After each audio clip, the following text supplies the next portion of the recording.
Llegué primero que mi esposa a casa y me escondo debajo de la cama. Al ella notar la casa sola llama a su madre y le dice, ya falta poco para dejarlo en la ruina. Llegué a la casa antes de lo habitual, manejando por Interstate 35 rumbo al vecindario en Round Rock, Texas, con una sensación rara que no podía explicar. No era intuición romántica ni presentimiento dramático, era una suma de detalles que no cuadraban desde hacía semanas. Horarios que cambiaban sin aviso, llamadas que se cortaban al entrar yo, conversaciones en voz baja que terminaban en silencio apenas cruzaba la puerta. Ese día decidí no entrar como siempre. Apagué el carro, abrí con cuidado y no encendí ninguna luz. La casa estaba ordenada de más. Ningún ruido. Ningún rastro de actividad reciente. Dejé las llaves sobre la mesa sin hacer sonido y caminé descalzo hasta el cuarto. Pensé en irme, en no hacer nada, pero ya estaba ahí. Me metí debajo de la cama, del lado donde normalmente guardábamos cajas viejas. Desde ahí podía ver la puerta, el closet y parte del pasillo. No era un impulso infantil, era la necesidad de confirmar algo sin confrontaciones ni palabras adelantadas. El tiempo pasó lento. Escuché el reloj de la cocina marcar los minutos. Afuera, un carro pasó por May Street y luego silencio otra vez, hasta que escuché la cerradura. Reconocí su forma de entrar, sin prisa, segura. Dejó el bolso en la mesa, caminó por la sala y dijo mi nombre una sola vez, sin insistir. No lo repitió. Caminó hacia el cuarto y al no verme, soltó un suspiro que no era de alivio, era de cálculo. Desde abajo vi cómo sacaba el teléfono. No marcó un número cualquiera. Marcó directo. Puso el altavoz. Su madre contestó rápido. Mi esposa no fingió preocupación ni sorpresa. Habló clara, tranquila, como quien repasa un plan que ya ha sido discutido antes. Dijo que la casa estaba sola, que yo no había llegado todavía. Luego soltó la frase sin titubeos, ya falta poco para dejarlo en la ruina. No hubo risa nerviosa. No hubo duda. Su madre respondió con seguridad, preguntando si ya estaban listos los papeles, si yo seguía confiando, si no sospechaba nada. Mi esposa caminaba por el cuarto mientras hablaba, revisando cajones, abriendo el closet, moviendo cosas. Decía que todo iba según lo previsto, que yo seguía trabajando largas horas en Austin, que no revisaba cuentas, que no hacía preguntas. Dijo que solo necesitaban un poco más de tiempo. Mi cuerpo estaba tenso, pero la cabeza fría. No sentí rabia inmediata, sentí claridad. Cada palabra que escuchaba encajaba con movimientos recientes, con decisiones financieras que ella había impulsado, con préstamos que insistió en firmar, con cambios de beneficiarios que yo acepté sin leer con detalle. Todo estaba conectado. No era una traición impulsiva, era un plan. La llamada terminó con un acuerdo claro, esa misma semana iban a acelerar todo. Mi esposa dijo que esa noche dormiría temprano, que no levantaría sospechas. Guardó el teléfono y se sentó en la cama, justo encima de mí, sin saberlo. Se quitó los zapatos, revisó mensajes y sonrió sola. No era una sonrisa de culpa, era una sonrisa de ventaja. Esperé, conté respiraciones. Cuando se levantó para ir al baño, salí despacio, sin hacer ruido, y volví a meterme debajo cuando regresó. No iba a confrontar nada esa noche. Lo que acababa de escuchar era más valioso que cualquier discusión. No necesitaba gritos ni escenas. Necesitaba pruebas, tiempo y control. Esa noche dormí en silencio cuando ella se acostó, fingiendo estar cansada. Yo miraba el techo, repasando cada palabra, cada detalle. No estaba debajo de la cama por miedo. Estaba ahí porque, por primera vez en mucho tiempo, tenía la ventaja. El plan ya no era solo de ella y su madre. Ahora yo sabía exactamente lo que querían hacer. Y eso cambiaba todo. La mañana siguiente empezó como cualquier otra, al menos por fuera. Desayunamos juntos en la cocina, café caliente, pan tostado, conversaciones vacías sobre tráfico en Austin y pendientes del día. Yo asentía, respondía lo justo, observaba. Ella actuaba con normalidad ensayada, como si la noche anterior no hubiera pasado nada. Esa es la parte que más confirma una traición, la naturalidad.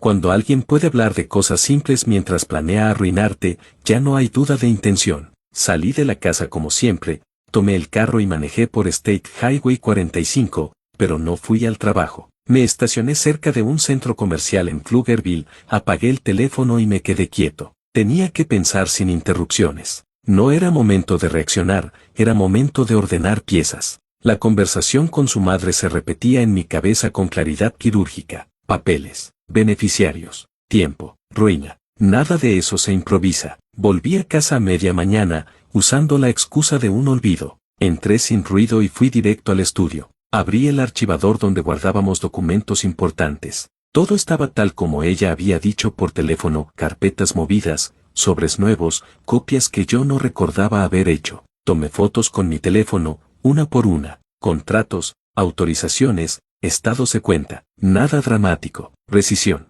El tipo de evidencia que no se discute. Revisé la computadora de escritorio, no estaba bloqueada. Encontré correos reenviados, conversaciones con un asesor financiero en Cedar Park, borradores de documentos que yo nunca había visto. En uno de ellos se hablaba de transferencias programadas y protección de activos. Guardé todo en un disco externo y dejé la computadora exactamente como estaba. No debía levantar sospechas. Esa tarde fui al banco en Round Rock, pedí hablar con un gerente. No acusé, no expliqué de más. Pregunté, confirmé movimientos, solicité alertas nuevas, cambios de acceso, bloqueo temporal de ciertas operaciones. El gerente fue claro, algunas decisiones requerían mi firma, otras ya estaban en proceso. Sonreí, agradecí y pedí tiempo. Salí con una lista clara de lo que podían hacer y lo que aún no. Regresé a la casa al anochecer. Ella ya estaba ahí, tranquila, cocinando. Me habló de su madre, de una visita próxima, de organizar mejor las finanzas. Asentí, todo encajaba demasiado bien. No era una pelea doméstica, era una estrategia familiar. Y yo era el objetivo. Esa noche fingí cansancio. Me acosté temprano y dejé que ella creyera que el plan seguía intacto. Cuando se durmió, revisé mi teléfono. Tenía un mensaje suyo enviado horas antes mientras yo estaba en el banco, todo va según lo hablado. No hacía falta preguntar a quién. Guardé captura. Al día siguiente pedí una cita con un abogado en Downtown Austin. No fui con rabia ni con drama. Fui con documentos, fechas y pruebas. Me escuchó en silencio.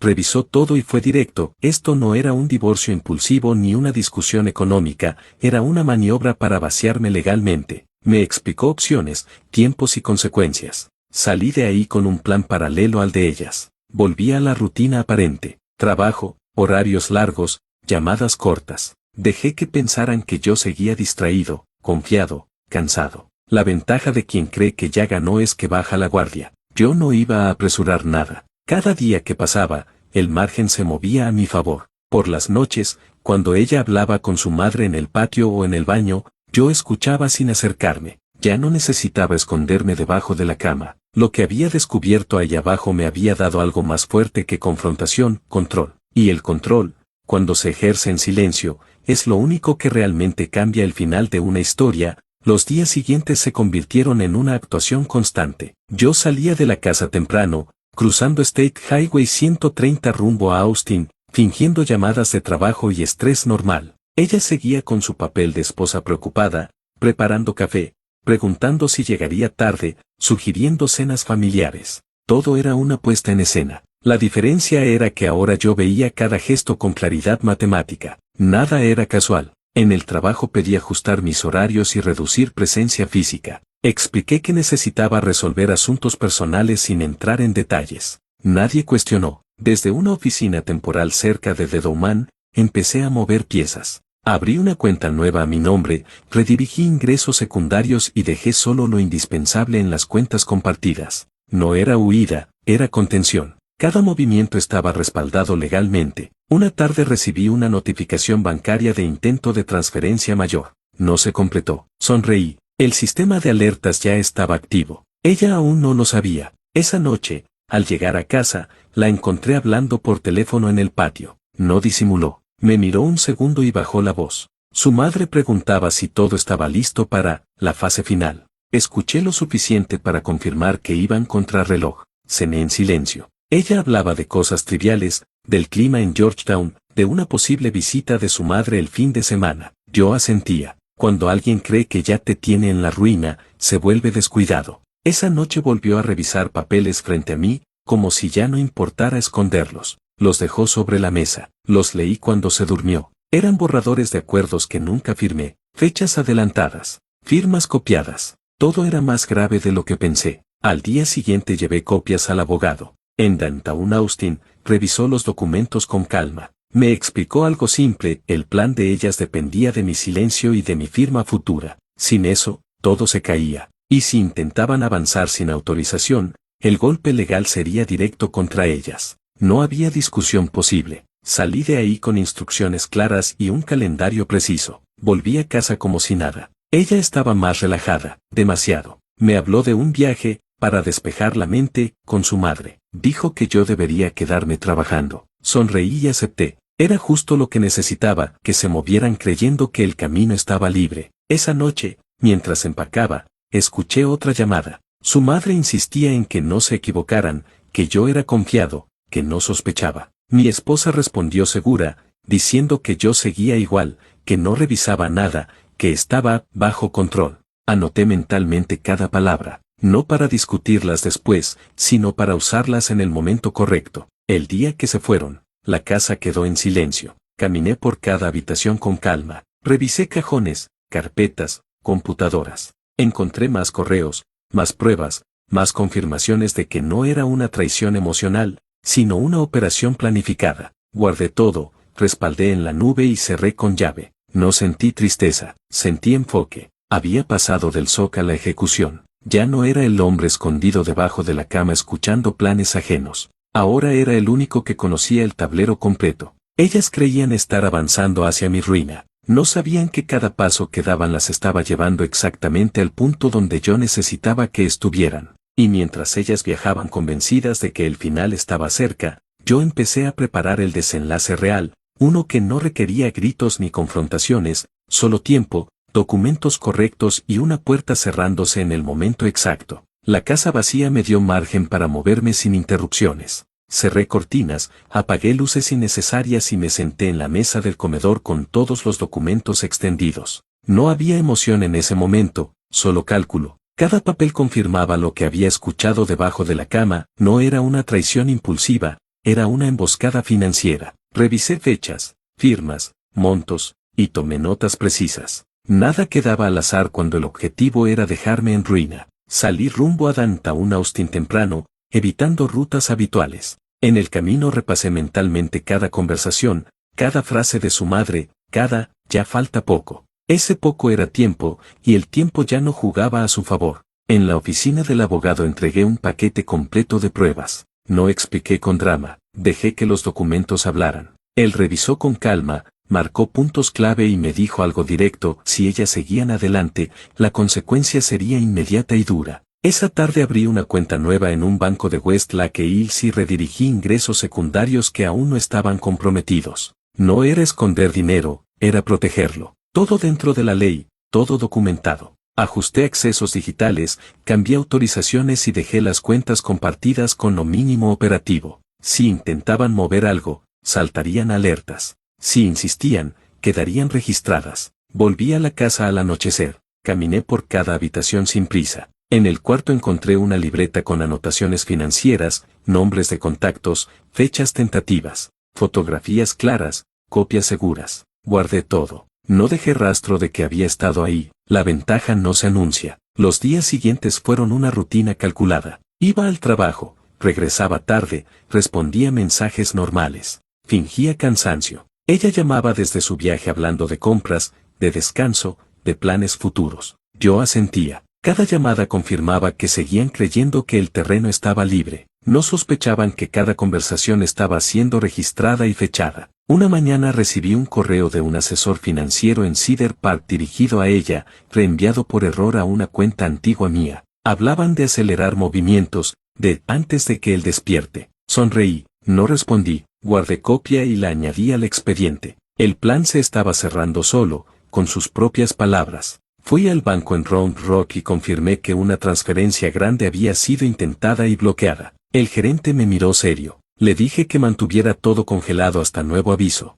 Firmé los documentos necesarios y pedí reportes detallados. Salí sin prisa. Cada paso estaba alineado. Por la noche, recibí un mensaje de su madre preguntando si yo estaba bien, si trabajaba mucho. No respondí. El intento de acercamiento era tardío y torpe. No necesitaba confirmar nada. Ellas ya habían cruzado la línea. Pasé el fin de semana revisando contratos, pólizas, propiedades. Llamé a un contador en Georgetown para una revisión express. Detectamos inconsistencias, movimientos sospechosos y proyecciones seriales. Todo quedó documentado. La ruina que planearon tenía ahora nombre y apellido del otro lado. Cuando ellas regresaron del viaje, la casa estaba igual, yo también. Fingí normalidad, conversación corta, rutina intacta. Mi esposa parecía relajada, confiada. Habló de próximos pasos, de ordenar todo. Yo asentí. Cada palabra suya era una confirmación más. Esa noche volvió a llamar a su madre desde el patio. No bajó la voz. Dijo que todo estaba listo, que yo no sospechaba, que en pocos días se cerraba. Escuché desde la sala, sin esconderme esta vez. Ya no hacía falta. El plan estaba completo. No sentí rabia ni urgencia. Sentí algo más frío, certeza. Ellas creían estar a punto de ganar. Yo sabía exactamente cuándo y cómo se iba a cerrar de verdad esta historia. Solo faltaba dejar que dieran el último paso.